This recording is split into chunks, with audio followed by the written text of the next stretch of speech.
মধ্য আশ্বিনের ভারী বৃষ্টিতে জলাবদ্ধতা সৃষ্টি হয় রাজধানীর বিভিন্ন সড়ক ও এলাকায়। এতে ভোগান্তিতে পড়েন নাগরিকরা।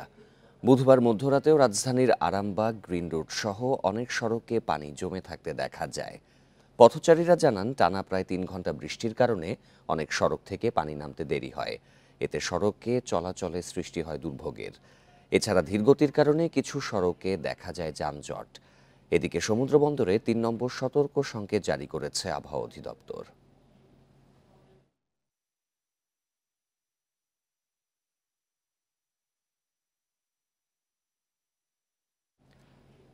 লঘুচাপের প্রভাবে সারা দেশে বৃষ্টিপাত অব্যাহত আছে। এ নিয়ে আরও জানাতে রাজধানী ঢাকার হাতিরঝিল থেকে যোগ দিচ্ছেন সহকর্মী আল আমিন হক অহন।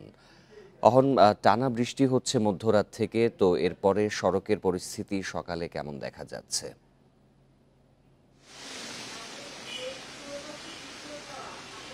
সড়কের পরিস্থিতি সকালবেলা খুব একটা ভালো নয়। অন্যান্য দিন যখন এই সাত সকালে মানুষ ঘর থেকে বের হয়েছেন, সড়ক কিছুটা ফাঁকা পান, কিন্তু আমরা দেখেছি সড়কে যান চলাচল বেশ, অর্থাৎ সেই দৃশ্য আমি দেখাতে চাই। আমি এখন যে সড়কে যে স্থানে রয়েছি, এখানে এই সকাল 7টায় এত বেশি যান থাকে না, এবং আমি দেখেছি বেশ যানের চাপ রয়েছে।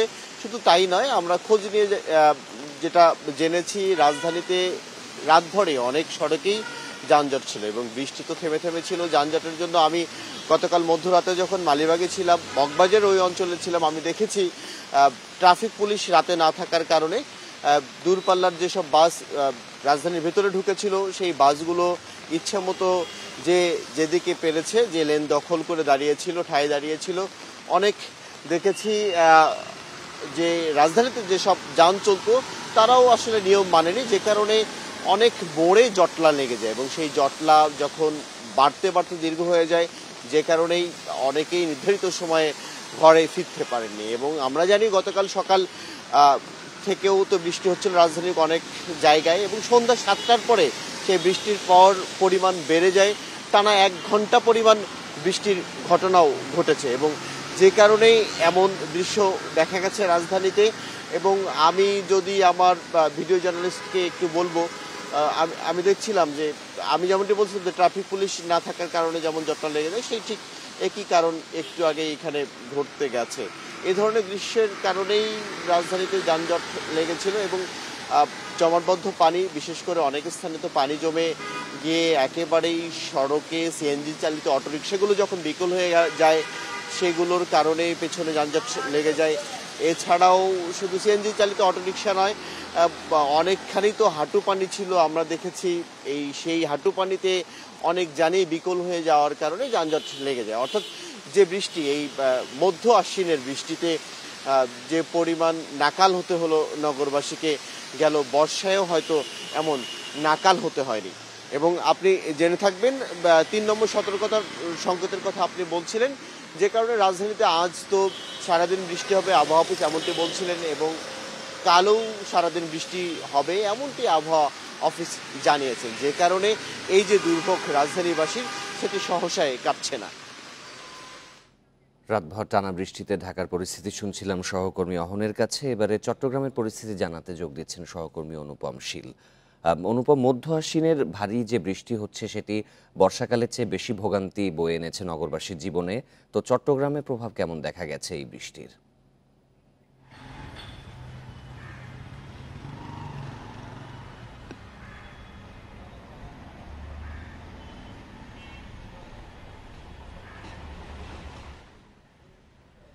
অনুপম, চট্টগ্রামে বৃষ্টির প্রভাব কেমন দেখা গেছে?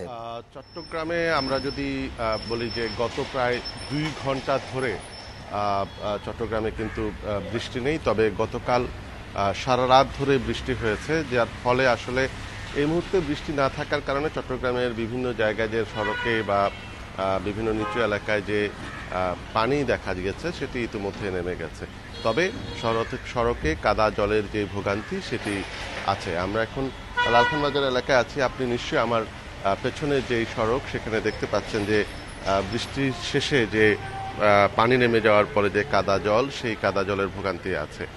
এর বাইরে একটু যদি বলি যে চট্টগ্রাম সমুদ্র বন্দরে ইতিমধ্যে আবহাওয়া অফিসের পক্ষ থেকে 3 নম্বর সতর্ক সংকেত দেখে যেতে বলা হয়েছে। গতকালকেও সারাদিন বৃষ্টি হয়েছে থেমে থেমে, এবং বঙ্গোপসাগরে মূলত যে সমস্ত মাছ ধরার নৌযান বা অন্যান্য বাণিজ্যিক নৌযান চলাচল করে তাদেরকে সাবধানে চলাচল করতে বলা হয়েছে।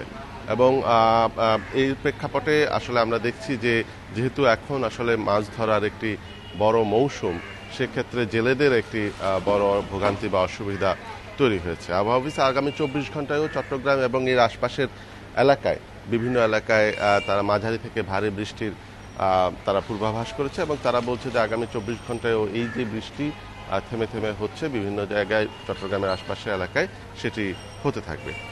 তবে এর সকালবেলা এই যে এখন যদিও বৃষ্টি বন্ধ, তবে বৃষ্টি এলে সবচেয়ে যে বড় ভোগান্তিটি তৈরি হয় সেটি হচ্ছে অফিসগামী এবং বিভিন্ন কাজে যারা বেরোন তারা আসলে একটি বড় ভোগান্তিতে পড়েন, কারণ রাস্তাঘাটে যানবাহনের সংখ্যা কম, বিশেষ করে সকালে যাদের একেবারে খুব সকালে অফিস থাকে তাদের যাতায়াতে একটি বড় সমস্যা ইতিমধ্যে তৈরি হয়েছে। রাস্তায় গণপরিবহনের সংখ্যা কম এবং সিএনজি অটোরিকশা যেগুলো চলে সেগুলোর সংখ্যাও কম। তবে আমরা যেটি ধারণা করছি যে এখন যে পরিস্থিতি, বৃষ্টি বন্ধ, সেটি থাকলে বেলা বাড়ার সাথে সাথে কিন্তু এই সংকটটি কেটে যাবে। তবে আবহাওয়া অফিসে যেহেতু এখনো আগামী 24 ঘন্টায় খুব ভালো কোনো সংবাদ দিতে পারছে না, তাই আসলে এই বৃষ্টি যতক্ষণ চলবে ততক্ষণ আসলে ভোগান্তি বাড়বে, এবং যদি বেশি বৃষ্টি হয় তাহলে চট্টগ্রামের নিচু এলাকাগুলো, বিশেষ করে বাকলিয়া, চকবাজার, বহদ্দারহাট, হালিশহর, এই সমস্ত এলাকাগুলোতে কিন্তু বৃষ্টির পানিতে জলাবদ্ধতা পরিস্থিতি তৈরি হওয়ার একটি শঙ্কা আছে। রাতভর বৃষ্টিতে চট্টগ্রামের পরিস্থিতি জানাচ্ছিলেন সহকর্মী অনুপম শীল। শনিবার থেকে প্রধান রাজনৈতিক দলগুলোর সঙ্গে বৈঠক করবেন প্রধান উপদেষ্টা ডক্টর ইউনূস। বুধবার সন্ধ্যায় ফরেন সার্ভিস একাডেমিতে সংবাদ সম্মেলনে একথা জানিয়েছেন প্রধান উপদেষ্টার প্রেস সচিব শফিকুল আলম। তিনি বলেন, রাজনৈতিক দলগুলোর সঙ্গে উপদেষ্টা পরিষদের বৈঠকে 6 সংস্কার কমিশনের কাজের অগ্রগতি তুলে ধরা হবে। পাশাপাশি আইনশৃঙ্খলা পরিস্থিতি নিয়েও আলোচনা হবে। আগামী 2-3 দিনের মধ্যে 6টি কমিশন পূর্ণাঙ্গ রূপ পাবে বলেও জানান প্রেস সচিব। এর আগে মতবিনিময়ে 2 দফায় বিভিন্ন রাজনৈতিক দলের নেতাদের সঙ্গে বৈঠক করেন অন্তর্বর্তী সরকারের প্রধান উপদেষ্টা ডক্টর ইউনূস। আপনারা জানেন 6টা কমিশন হয়েছে, এটার কাজের অগ্রগতি সম্পর্কে অবহিত করা হবে তাদেরকে, এবং দেশের আইন শৃঙ্খলা বিষয়েও তাদের সাথে কথা হবে এবং পরে তাদের পরামর্শ নেওয়া হবে। 2 থেকে 3 দিনের মধ্যে আমরা আশা করছি যে কমিশনগুলো ফর্ম হবে। গণঅভ্যুত্থানের পর জনগণের প্রত্যাশা পূরণে অন্তর্বর্তী সরকার শিক্ষাকে অগ্রাধিকার দেয়নি বলে মনে করছেন বিশেষজ্ঞরা। তাদের মতে, বৈষম্য বিরোধী আন্দোলনে দেশে পট পরিবর্তন হলেও শিক্ষা ব্যবস্থায় আরও বেশি বৈষম্য তৈরি হয়েছে। বুধবার রাজধানী সিরডাপ মিলনায়তনে গণসাক্ষরতা অভিযানে শিক্ষার সকল স্তরের মধ্যে সামঞ্জস্য রেখে কাঠামো তৈরি ও সংস্কারের তাগিদ দিয়েছেন তারা। শিক্ষা ব্যবস্থায় বৈষম্য দূরীকরণে বুধবার সকালে রাজধানীর সিরডাপ মিলনায়তনে সংবাদ সম্মেলনের আয়োজন করে গণসাক্ষরতা অভিযান। এতে অংশ নেন শিক্ষা সংশ্লিষ্ট বিভিন্ন সেক্টরের বিশেষজ্ঞরা। গণসাক্ষরতা অভিযানের নির্বাহী পরিচালক রাশেদা চৌধুরী বলেন, প্রাক প্রাথমিক থেকে উচ্চ শিক্ষা পর্যন্ত 4 কোটি শিক্ষার্থী এখন বিভ্রান্ত। এই সমস্যার দ্রুত সমাধান চান অভিভাবক ও শিক্ষা প্রতিনিধিরা। আগামী 10 বছরে আপনাদের কি ধরনের ম্যান পাওয়ার দরকার, আপনারা কি মনে করেন, সেই অনুযায়ী শিক্ষাক্রম এবং শিক্ষা ব্যবস্থাটাকে সাজানো খুব জরুরি। আমরা বহুদিন ধরে বলে আসছি, কিন্তু ঘটনাটা ঘটছে না। অনুষ্ঠানে ব্র্যাক বিশ্ববিদ্যালয়ের ইমেরিটাস অধ্যাপক ডক্টর মনজুর আহমেদ বলেন, বৈষম্য বিরোধী আন্দোলনের মাধ্যমে দেশের পট পরিবর্তন হলেও শিক্ষা ব্যবস্থায় আরও বেশি বৈষম্য সৃষ্টি হয়েছে। একটা শিক্ষা কমিশন করতে হবে, এবং সেটা হয়তো ওই অন্যান্য কমিশনের মতো 3 মাসের কমিশন হবে না। এটা নিশ্চয়ই এখন তাৎক্ষণিকভাবে কি করা যায়, এই মুহূর্তে কি করা যায়, এবং এর পরে দীর্ঘ সময়ের জন্য সংস্কার যেটা, সেটার জন্য কিছু রূপরেখা তৈরি করে তারপরে কিভাবে এগোনো যায়, সেই ধরনের চিন্তাভাবনা করতে হবে। শিক্ষা খাতের সংস্কারে বেসরকারি প্রতিষ্ঠানগুলোর কাছ থেকেও তথ্য প্রমাণ নেওয়া উচিত বলে মনে করেন এডুকেশন ওয়াচের আহ্বায়ক ডক্টর আহমেদ মোশতাক রাজা চৌধুরী। ব্রিফিংয়ে প্রাক প্রাথমিক, প্রাথমিক, মাধ্যমিক ও উচ্চ মাধ্যমিক, উচ্চশিক্ষা সহ শিক্ষা প্রশাসন, ব্যবস্থাপনা ও বিনিয়োগের উপর সুনির্দিষ্ট কিছু সুপারিশ তুলে ধরা হয়। Mahmuda Moumita, independent news, Dhaka. গুম, মাদক দিয়ে ফাঁসানো এবং মিথ্যা মামলা দিয়ে হয়রানি করায় র্যাবের সংশ্লিষ্টদের বিরুদ্ধে হাইকোর্টের পূর্ণাঙ্গ রায় প্রকাশ হয়েছে। রায়ে র্যাব ও আইনশৃঙ্খলা বাহিনীর জড়িতদের বিরুদ্ধে 3 মাসের মধ্যে বিভাগীয় ব্যবস্থা গ্রহণে স্বরাষ্ট্র মন্ত্রণালয়কে নির্দেশ দিয়েছে আদালত। ভুক্তভোগী ডাক্তার ইশরাত রফিক ঈশিতার করা আপিলের পূর্ণাঙ্গ রায়ে বলা হয়েছে, 2021 সালের 28 জুলাই র্যাব 1-এর কর্মকর্তা ঈশিতাকে বাসা থেকে তুলে নিয়ে 4 দিন অজ্ঞাত স্থানে বেআইনিভাবে আটকে রাখে, এরপর গ্রেপ্তার দেখায়। বুধবার হাইকোর্টের বিচারপতি আশরাফুল কামালের দেয়া এই লিখিত রায় প্রকাশ হয়। এতে আরও বলা হয়, ভুক্তভোগী চিকিৎসকের কাছ থেকে 5 লিটার মদের বোতল জব্দ করার বিষয়টিও অবাস্তব ও উদ্দেশ্য প্রণোদিত। সার্বিক বিবেচনায় তাকে মিথ্যা মামলায় ফাঁসিয়েছে বলে প্রমাণ হওয়ায় খালাস দেয়া হলো বলে রায় উল্লেখ করা হয়। হাইকোর্টে আপিল করার আগে এই মিথ্যা মামলায় 14 মাস জেল খাটেন চিকিৎসক ঈশিতা। এটি স্পষ্ট প্রতীয়মান যে এজাহারকারী নিজের অসৎ উদ্দেশ্যে এবং অন্যের দ্বারা প্রভাবিত হয়ে প্রসিকিউশন পক্ষের সকল সাক্ষীদের সহযোগিতায় মিথ্যাভাবে অত্র আপিলকারীকে অত্র মিথ্যা মামলায় অভিযুক্ত করে অত্র মোকদ্দমাটি দায়ের করেছে। এজাহারকারী র্যাব থেকেই ছিলেন এবং এই মামলা তদন্তও করেছে র্যাব। সাইবার নিরাপত্তার জন্য আইন করা হলেও ব্যবহার করা হয়েছে রাজনৈতিক ভিন্ন মত দমনে। আইন বিশেষজ্ঞ ও জ্যেষ্ঠ সাংবাদিকরা এমন মন্তব্য করেছেন। তাই এই আইনে হয়রানির মামলাগুলো প্রত্যাহারের সিদ্ধান্তকে স্বাগত জানিয়েছেন তারা।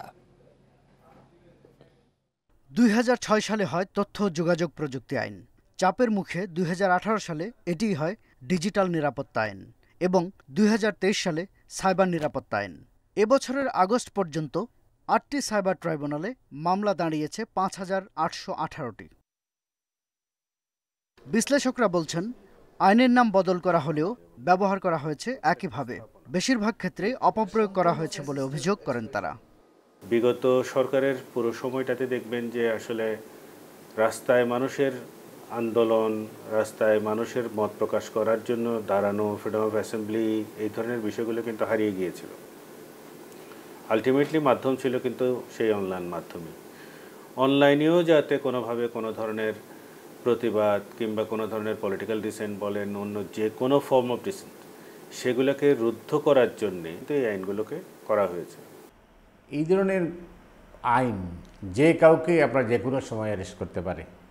আপনি কথা বলেছেন, আমার পছন্দ হয় না, অথবা বলেন নাই, তাও কোনো প্রমাণ লাগে না, তারপরে নিয়ে অ্যারেস্ট করে নিয়ে গেল। এমন অনেকেই অ্যারেস্ট হয়েছেন, সাংবাদিক হয়েছেন, বিভিন্ন স্তরের মানুষ হয়েছেন, নাগরিক সমাজের প্রতিনিধি হয়েছেন। ফলে হয় কি, যে এই ধরনের আইন থাকলে মানুষ সহজে কথা বলতে পারে না, মানুষের কথা বলার স্বাধীনতা থাকে না। ট্রাইব্যুনালে হওয়া মামলাগুলোর মধ্যে 1340টি স্পিচ অফেন্স সম্পর্কিত, যার মধ্যে 461টি তদন্তাধীন রয়েছে এবং 779টি বিচারাধীন রয়েছে। স্পিচ অফেন্সের মামলাগুলো প্রত্যাহারের সিদ্ধান্ত নিয়েছে অন্তর্বর্তী সরকার। কেউ গ্রেপ্তার থাকলে মুক্তিও দেয়া হবে। আইনটা তো নিরাপত্তা নিয়ে প্রশ্ন, তো নিরাপত্তায় যদি দিতে না পারে, সে যদি মেজর অনিরাপত্তা তৈরি করে ফেলে সবার জন্য, সমস্ত নাগরিকদের জন্য, এই আইন সংশোধন করে আপনি কোনো কিছু কুলকিনারা করতে পারবেন না। এরকমের একটি ড্রাকোনিয়ান ল যদি থেকে যায়, সেইটা আসলে কেউ পরিবর্তন করবে না। পরবর্তীতে নির্বাচিত সরকার আসলেও করবে কি না, সেটা তাদের রাজনৈতিক সদিচ্ছার উপর ডিপেন্ড করবে। আমার মনে হয় এটা পুরো আইনটাই প্রত্যাহার করা উচিত, নতুন করে আইনটা তৈরি করা উচিত। যদি আইনের প্রয়োজন হয়, তবে অবশ্যই প্রয়োজন আছে। হঠকারিতা কিন্তু সমাজ কোনোভাবেই মেনে নেয় না। আইন দিয়ে গণমাধ্যমের স্বাধীনতা ও মত প্রকাশে বাধা দেয়া কাম্য নয় বলে মন্তব্য করেন বিশ্লেষকরা। কয়েক মাসের কাজ বা 1 বছর 2 বছরের কাজ। Shahadat Swapan, independent news, Dhaka. Dengue আক্রান্ত মৃত্যু দুটোই বেড়েছে। এবছর 9 মাসেই মৃত্যু হয়েছে 163 জনের, এর মধ্যে সেপ্টেম্বরে 80 জন, আর আগস্টের চেয়ে আক্রান্তের সংখ্যা বেড়েছে 3 গুণ। বিশেষজ্ঞরা বলছেন, এডিস নিধন কার্যক্রম মুখ থুবড়ে পড়ায় এই পরিস্থিতি। তবে সিটি কর্পোরেশনের দাবি, ডেঙ্গুকে সর্বোচ্চ গুরুত্ব দেয়া হচ্ছে। রাজধানীর মুগদা হাসপাতাল, এখানে প্রতিদিনই বাড়ছে ডেঙ্গু রোগীর সংখ্যা। 9 মাসে ভর্তি হয়েছে 8000 রোগী। এর মধ্যে সেপ্টেম্বরেই ৩,০০০। পরিস্থিতি সামাল দিতে এখন হিমশিম অবস্থা। মুগদা হাসপাতালে বেশি রোগী ডামরা, যাত্রাবাড়ি ও রাজারবাগের। তাদের অভিযোগ, মশা মারতে কোনো কর্মসূচি নেই। এলাকার ডেঙ্গু অবস্থা খুবই খারাপ, ঘরে ঘরে ডেঙ্গু, এক পুরা ফ্যামিলিতে ৩জন ৪জন করে ডেঙ্গু। ওখানে দেখার মতন কেউ নাই। সরকার পরিবর্তন হওয়ার কারণে মনে হচ্ছে সিস্টেমটা একটু ভঙ্গুর হওয়া যাওয়াতে দেখা যাচ্ছে বিভিন্ন মশার দিয়ে স্প্রে দেওয়া, নিধন করা, এটা মনে হচ্ছে একেবারে কমে গেছে। তো আজকে তো দেখতেছি খুব খারাপ অবস্থা। আমার মাথা টাথা নিতেছে গা, হাত পা নিতেছে গা, প্রেশার 240, কখনো নামে আসতেছে, কখনো উপর হইতেছে। চিকিৎসকেরা বলছেন, চাপ কমাতে অনেক রোগীকে জরুরি সেবা দিয়ে বাসায় পাঠিয়ে দেওয়া হচ্ছে। তবে অনেকেই আসছেন আশঙ্কাজনক অবস্থায়। ক্রাইটেরিয়া না হলে তো আমরা ভর্তি দিচ্ছি না, এবং তাদের মধ্যে দেখা যাচ্ছে যে তাদের প্রেশার কমে যাচ্ছে, তাদের পেটে ব্যথা, বমি, পাতলা পায়খানা, সিভিয়ার জ্বর এগুলি থাকতেছে, সাথে তার দুর্বলতা, অনেক সময় শ্বাসকষ্ট হয়। এই ক্রাইটেরিয়াগুলো এবং ব্লিডিং, তো এই ক্রাইটেরিয়াগুলো ফিল আপ যখন করতেছি তখন আমরা রোগীদের ভর্তি দিচ্ছি। আগস্ট ও সেপ্টেম্বরের অতিবৃষ্টি ডেঙ্গু বাড়ার কারণ মনে করছেন বিশেষজ্ঞরা। এডিস বিরোধী অভিযান না থাকাও বড় সংকট। ক্রাশ প্রোগ্রামের টিম কিন্তু এখন মাঠে আছে। প্রতিদিনই আমাদের ফগিং, লার্ভিসাইডিং যেমন চলছে, অ্যাওয়ারনেস প্রোগ্রামটা ঘরে ঘরে গিয়ে it is monitored by some additional secretary. জমা পানি সেটাকে ফেলে দেন কোনো কন্টেইনারে, যাতে 3 দিনের বেশি পানি জমে না থাকে। সেটা ওই অ্যাওয়ারনেসের সাথে সাথে ইন্টারভেনশনও কিন্তু হচ্ছে আমাদের। গত 9 মাসে ডেঙ্গু আক্রান্ত হয়েছে 30,938 জন। এর মধ্যে সেপ্টেম্বরেই 18,000-এর বেশি। 2022 সালে ডেঙ্গুতে সর্বোচ্চ সংক্রমণ হয় অক্টোবরে। এবারও সে সংখ্যা দেখছেন বিশেষজ্ঞরা। Adilur Rahman, independent news, Dhaka. এদিকে ডেঙ্গু আক্রান্ত হয়ে 24 ঘন্টায় 8 জনের মৃত্যু হয়েছে। তাদের মধ্যে 5 জন ঢাকার এবং 3 জন খুলনা বিভাগের। এ নিয়ে চলতি বছর ডেঙ্গুতে প্রাণহানি বেড়ে দাঁড়িয়েছে 174 জনে। একদিনে হাসপাতালে ভর্তি হয়েছেন 1017 জন নতুন রোগী। এর মধ্যে রাজধানীর হাসপাতালে 391 জন এবং ঢাকার বাইরে 626 জন রয়েছেন। বুধবার স্বাস্থ্য অধিদপ্তরের বিজ্ঞপ্তিতে এসব তথ্য জানানো হয়। ডেঙ্গু আক্রান্তদের 64% পুরুষ এবং 36% নারী। এ নিয়ে চলতি বছর মোট ডেঙ্গু আক্রান্ত বেড়ে দাঁড়ালো 33,099 জনে। বর্তমানে সারা দেশে হাসপাতালে ভর্তি রয়েছেন 3,450 রোগী। ব্যাংক খাতে নানামুখী সংস্কার কার্যক্রম হাতে নিলেও ঘুরে দাঁড়াতে পারছে না পুঁজিবাজারে তালিকাভুক্ত 36টি ব্যাংক। এখনও বেশিরভাগ ব্যাংকের শেয়ার দরপতনের ধারায়। আবার অনেক ব্যাংকের লেনদেন হচ্ছে ফেস ভ্যালুর নিচে। এতে হতাশ সাধারণ বিনিয়োগকারীরা। বিশ্লেষকরা বলছেন, সংস্কারের মাধ্যমে প্রকৃত চিত্র উঠে আসলে আবারও ঘুরে দাঁড়াবে ব্যাংক খাত। বর্তমানে পুঁজিবাজারে তালিকাভুক্ত 36টি ব্যাংকের শেয়ার লেনদেন হচ্ছে, যার বেশিরভাগই দীর্ঘদিন ধরে দরপতনের বৃত্তে ঘুরপাক খাচ্ছে। 9টি ব্যাংকের চলতি হিসাবে তারল্য ঘাটতি 18,000 কোটি টাকা ছাড়িয়েছে। এর মধ্যে 7টি ব্যাংকই পুঁজিবাজারে তালিকাভুক্ত। বাংলাদেশ ব্যাংকের সাথে চুক্তি অনুযায়ী এরই মধ্যে এসব ব্যাংকে তারল্য সহায়তা দিয়েছে বিভিন্ন সবল ব্যাংক। এর মধ্যে তীব্র তারল্য সংকটে থাকা আইসিবি ইসলামী ব্যাংক রয়েছে দুর্বল মানের বা জেড শ্রেণীভুক্ত। নতুন করে এতে যুক্ত হয়েছে ন্যাশনাল ব্যাংক। ন্যাশনাল ব্যাংক ও ফার্স্ট সিকিউরিটি ইসলামী ব্যাংকের শেয়ারের দর 6 থেকে 8 টাকার কাছাকাছি লেনদেন হচ্ছে। ইউনিয়ন ও গ্লোবাল ইসলামী ব্যাংক লেনদেন হচ্ছে 6 থেকে 60 টাকার কাছাকাছি। এছাড়া তালিকাভুক্ত আরও 10টি ব্যাংকের শেয়ার লেনদেন হচ্ছে ফেস ভ্যালুর নিচে। এতে বিনিয়োগকারীদের মধ্যে তৈরি হয়েছে হতাশা। সেই জেডে নিলে ক্ষুদ্র বিনিয়োগকারী ক্ষতিগ্রস্ত হয়, কোনো বিনিয়োগকারী ছাড়া কোনো কোম্পানি ক্ষতিগ্রস্ত হয় না। আইন অমান্য করে কোম্পানি, ক্ষুদ্র বিনিয়োগকারী সর্বশান্ত হয়। কোম্পানি কি করলো এবং কি না করলো সেটা আমরা আপনারা তদন্ত করে দেখে তারা কিভাবে দিল না তাদেরকে শাস্তি দেওয়া হবে। বিশ্লেষকদের মতে, ব্যাংক খাতে দীর্ঘদিনের যে আস্থাহীনতা তৈরি হয়েছে তা থেকে ঘুরে দাঁড়াতে আরও সময় লাগবে। আমরা তো এমনি গর্হ বলতেছি এই ব্যাংকের এই নাই, এই ক্ষতি হয়েছে। এখন রিয়েল পিকচার, অডিটেড পিকচারটা জানা দরকার, যে এতদিন যে অ্যানুয়াল রিপোর্ট বা কোয়ার্টারলি রিপোর্ট দিছে তার সাথে কতটুকু ডেভিয়েশন হয়েছে এবং খেলাপি ঋণের পরিমাণ অ্যানুয়াল রিপোর্টে তো দেওয়া আছে, তার থেকে কি অনেক বেশি নাকি আছে কিছু। যে টাকাগুলো ব্যাংক থেকে বের হয়ে গেছে সে টাকাগুলো রাতারাতি আনা সম্ভব না। তো এগুলো আস্তে আস্তে আসবে এবং এই যে প্রক্রিয়া শুরু হয়েছে সেটা যদি চলমান থাকে একটা পর্যায়ে ইনশাআল্লাহ ব্যাংকিং সেক্টর ঘুরে দাঁড়াবে। গত 5ই আগস্ট শেখ হাসিনা সরকারের পতন হলে 11টি ব্যাংকের পরিচালনা পর্ষদ ভেঙে পুনর্গঠন করে কেন্দ্রীয় ব্যাংক। নামে বেনামে ব্যাংকগুলো থেকে বিপুল অঙ্কের ঋণ নিয়ে পাচারের অভিযোগও খতিয়ে দেখছে কেন্দ্রীয় ব্যাংক সহ বিভিন্ন সংস্থা। তৌহিদ রানা, ইন্ডিপেন্ডেন্ট নিউজ, ঢাকা। টানা বৃষ্টি ও উজানের ঢলে প্লাবিত উত্তরের 4 জেলায় বেড়েছে চরম দুর্ভোগ। বাসস্থানে পানি ওঠা এবং নদী ভাঙনে সব হারিয়ে অনেক পরিবার আশ্রয় নিয়েছে খোলা জায়গাতে। দুর্গতদের মাঝে দেখা দিয়েছে খাবার ও বিশুদ্ধ পানির সংকট। প্রশাসনের পক্ষ থেকে ত্রাণ দেওয়ার কথা বলা হলেও প্রয়োজনীয় সহায়তা না পাওয়ার অভিযোগ ভুক্তভোগীদের। কুড়িগ্রামে তিস্তা ও ধরলার পানি কমায় বন্যার কিছুটা উন্নতি হয়েছে, তবে এখনও পানিবন্দী অসংখ্য পরিবার। এছাড়া ভাঙনে ক্ষতিগ্রস্ত হলেও কোনো ত্রাণ সহায়তা না পাওয়ার অভিযোগ তাদের। সাহায্য করতে কিছু পাইনি, কারণ আমাকে দেখতে রসি নেই। 15-16 দিন হয় বাড়ি ভাঙবে, রিলিফ ফিলিফ কিছু পাই নাই। রংপুরের 3 উপজেলার বিস্তীর্ণ এলাকা তলিয়ে যায় বন্যার পানিতে। এছাড়া তীব্র নদী ভাঙনে অনেক পরিবারের আশ্রয় হয়েছে খোলা আকাশের নিচে। এখনো তাদের কাছে পৌঁছায়নি ত্রাণ সহায়তা। জমি জমা বিহীন হয়ে যাইতেছে। এরপর সরকারি লোক আইছে না, কোনো ত্রাণও দেয় না, কোনো কিছু দেয় না। বারবার তিস্তার ভাঙনে সর্বশান্ত হচ্ছে অনেক স্বাবলম্বী পরিবার। এ অবস্থায় ত্রাণের চেয়ে নদী শাসন ও স্থায়ী বাঁধ নির্মাণের দাবি তাদের।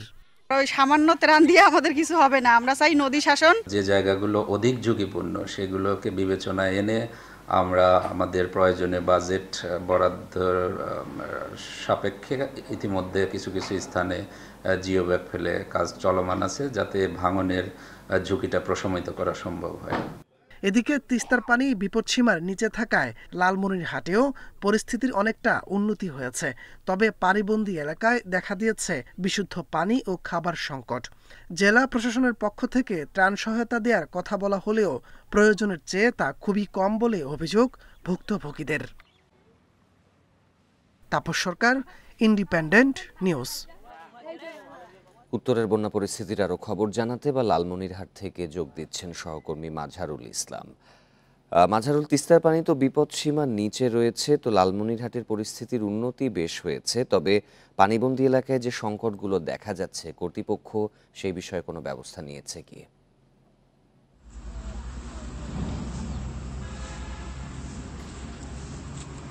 আমরা ইতিপূর্বে যে বন্যা যে লালমনিরহাটের যে তিস্তা নদীর পানি বৃদ্ধি পেয়ে জেলার যে 14টি ইউনিয়নে বন্যা দেখা যায়, এখানে কিন্তু প্রায় 50,000-এর অধিক মানুষ পানিবন্দী হয়ে পড়ে। এই পানিবন্দী হওয়ার পরপরই কিন্তু জেলা প্রশাসনের পক্ষ হতে শিশু খাদ্য হিসেবে 5 লক্ষ টাকা এবং জিআর চাল যে বরাদ্দ ছিল 90 মেট্রিক টন জিআর চাল ছিল, পাশাপাশি মানুষের খাদ্যের জন্য 3 লক্ষ টাকা বরাদ্দ করা হয়েছিল। কিন্তু এই যে বরাদ্দ জেলা প্রশাসনের পক্ষ থেকে যে করা হয়েছিল, এটা কিন্তু সামান্য প্রয়োজনীয় তুলনায় অপ্রতুল ছিল। আর যেখানে এখন পর্যন্ত কিছু কিছু দ্বিতীয় নদী চরাঞ্চল এবং নদীর যে তীরবর্তী এলাকাগুলি রয়েছে, এখানে কিন্তু এখনো খাদ্য সংকট রয়েছে এবং পাশাপাশি কিন্তু যে সমস্ত নিম্নাঞ্চল রয়েছে যেখানে অনেক পানি এখনো নিষ্কাশনের ব্যবস্থা না থাকায় কিন্তু পানি নেমে যাচ্ছে না, সেখানে কিন্তু সেখানে বিশুদ্ধ পানির সংকট রয়েছে। জেলা প্রশাসনের পক্ষ থেকে বলা হচ্ছে যে যে সমস্ত এলাকা এবং বন্যা দুর্গত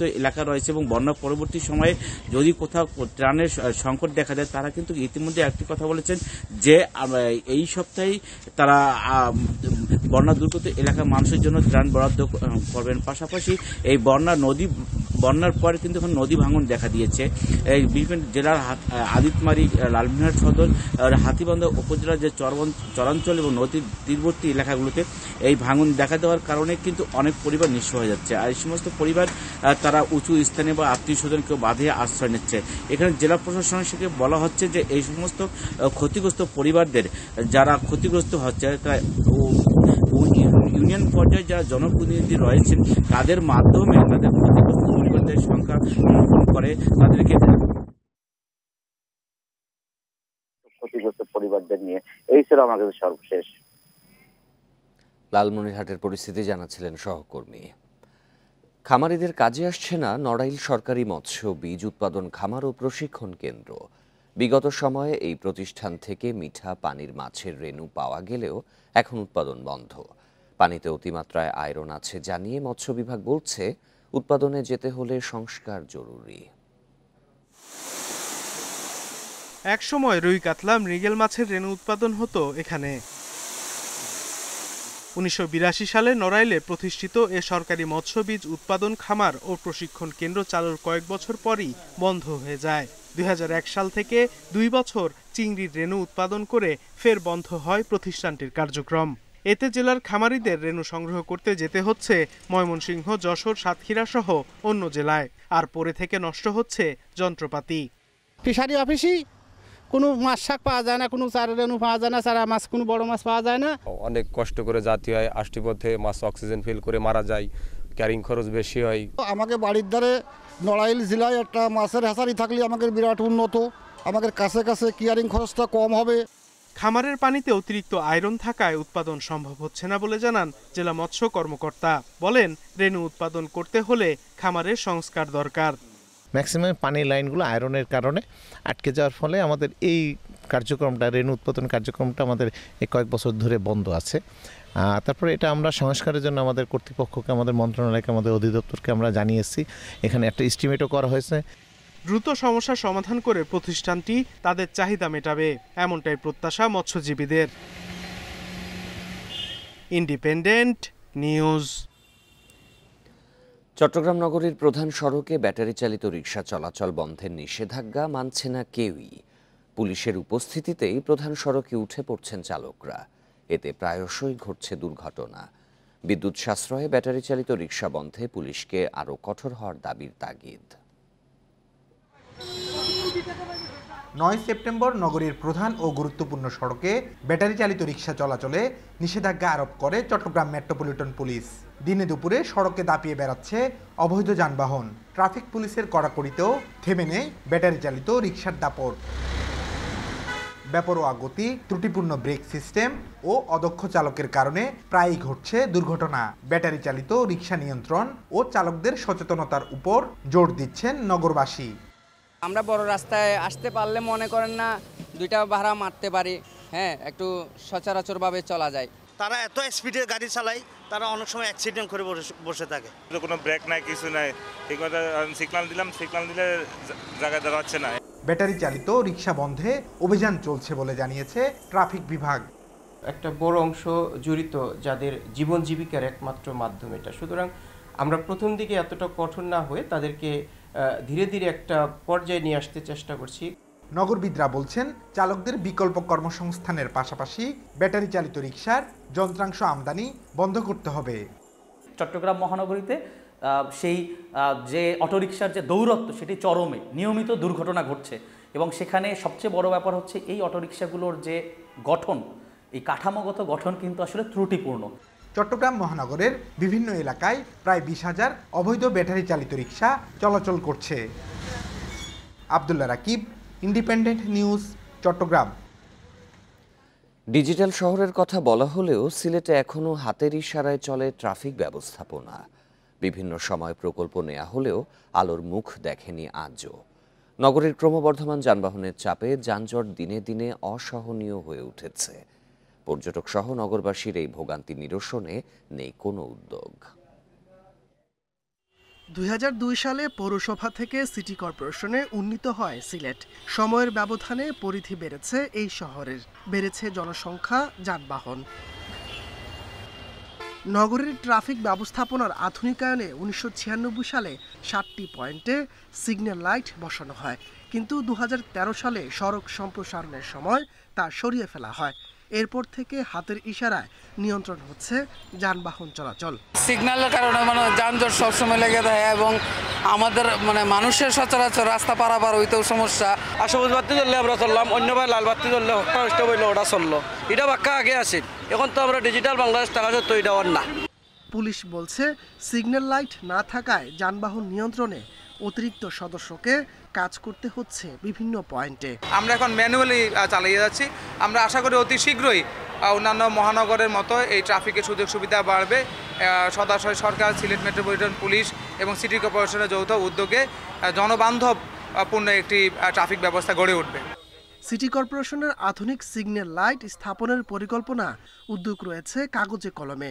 তবে কর্মকর্তাদের দাবি বাজেট স্বল্পতার কারণে আলোর মুখ দেখেনি প্রকল্প। একটা প্রকল্প আমরা একটা স্টাডি করে আমরা আমাদের মিনিস্ট্রিতে সাবমিট করেছিলাম অনেক আগে, কিন্তু এটা আসলে মানে অগ্রগতি হয়নি। কারণ ফান্ডের যে ক্রাইসিস, আমাদের যে প্রমাণ প্রকল্পগুলো আছে এই বিষয়ে আমাদের ইন্টারিম গভর্নমেন্ট তো বললো যে যেগুলো জনস্বার্থে সেগুলো তো রাখবে। নগরীর যানজট নিরসনে দ্রুত ট্রাফিক ব্যবস্থার আধুনিকায়নের পরামর্শ দিয়েছেন বিশিষ্টজনরা। Independent news. এ বিষয়ে আরও জানাতে এবার সিলেট থেকে যোগ দিচ্ছেন সহকর্মী রানা মজুমদার। রানা, 2002 সালে তো পৌরসভা থেকে সিটি কর্পোরেশনে উন্নীত হয়েছে সিলেট, কিন্তু তারপরও ট্রাফিক ব্যবস্থাপনার এরূপ অবস্থা কেন?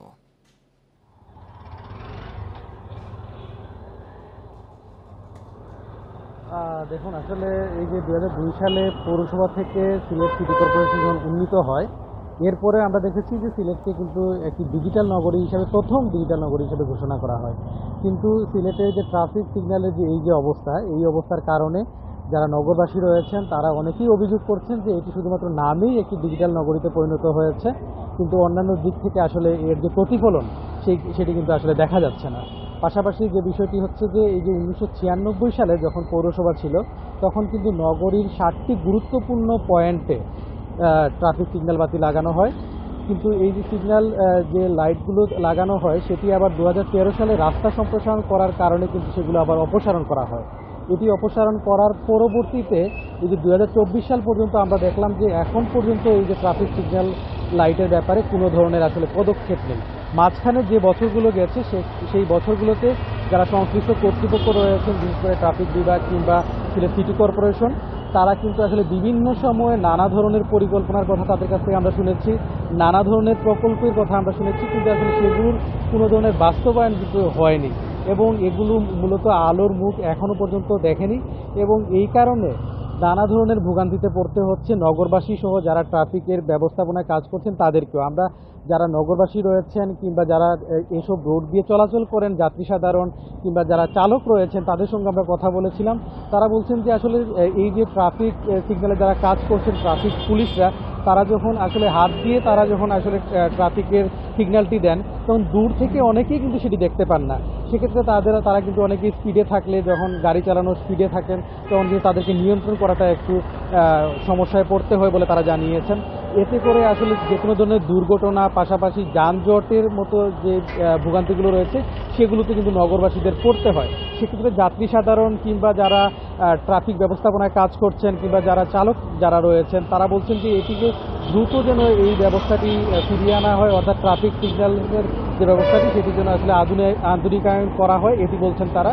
এই ক্ষেত্রে আমরা কথা বলেছিলাম সিলেট সিটি কর্পোরেশনের সাথে। তারা বলছেন যে আসলে তাদের একটি পরিকল্পনা রয়েছে এই বিষয়টিকে ঘিরে, তবে তাদের বর্তমানে যে আর্থিক সংকট সেটির কারণে আসলে তারা এই পদক্ষেপটি এখনো নিতে পারছে না, তবে তাদের পরিকল্পনার মধ্যে এটি রয়েছে। তারা বলছেন যে আসলে তাদের বেশ কিছু পরিকল্পনা যেগুলো রয়েছে অগ্রাধিকার ভিত্তিতে আসলে সেগুলো বাস্তবায়ন করতে হবে প্রথমে, পরবর্তীতে তারা এই ট্রাফিক সিগন্যালের কাজে তারা আসবেন। তো সিলেট থেকে ট্রাফিক সিগন্যাল ব্যবস্থাপনা নিয়ে এই ছিল আমার কাছে সবশেষ। সিলেটে ট্রাফিক ব্যবস্থাপনায় দুর্ভোগের বিষয়ে জানাচ্ছিলেন সহকর্মী। এই ছিল এখনকার সংবাদে। সব খবরের বিস্তারিত জানতে চোখ রাখুন ফেসবুক, ইউটিউব এবং এক্সে। আমন্ত্রণ করেন আয়োজন।